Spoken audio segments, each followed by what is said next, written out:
જઈ હોય તેને ટક ટક જ કરતા હોય. હું વાંધો છે કોને ખબર. હું જોઈએ હું એકલી એકલી બસ.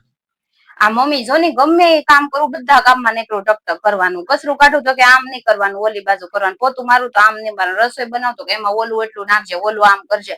બધી વાતમાં ટક કરવું જ પડે. અને તમે તો કોઈ દી કઈ કેતા નથી. તમારે નું કેવું પડે એને, તમે કયો નહીં કાંઈક તો કે નહીં મને. એમાં હું એને કહેવાનું હોય, તમે જયારે તમારા માવતર ની ઘેરે હોવ ત્યારે તમારા મમ્મી તમને ન શીખવાડતા હોય બધું કે આનો આમ કરજે, આનો આમ કરજે, તમને નહોતા શીખવાડતા? તો ઈ તમને ખોટું ન લાગે. આ મમ્મી કઈક કે આમ ને આમ કરે એટલે તમને તરત ખોટું લાગે, મને શીખવાડે એવું થાય. ઈ તમને કામ જ શીખવાડતા હતા ને આ તમને કામ જ શીખવાડે. આમાં એવું હોય, બધા ઘરનું હરખું ન હોય, ઘરની રૂઢી અલગ હોય. તો હવ રીતે હવ શીખવાડતા હોય, એમાં ખોટું લગાડવાનું શું હોય? તું એમ કે તમે ત્યાં જઈને કહી આવજો એટલે મારે હું તરત ત્યાં જઈને કહેવા મળવાનું બધું? હું એનો દીકરો છું, કઈ તું જેમ મને એમ કે બધું મારે કહેવા ન જવાનું. અને હું એને કહું તો એને કેટલું ખોટું લાગે એ ખબર છે? એને મને 20 વર્ષનો કર્યો ને ત્યારે તું આવીશ. તારી લીધે મારે એની અને બાજુમાં જવાનું.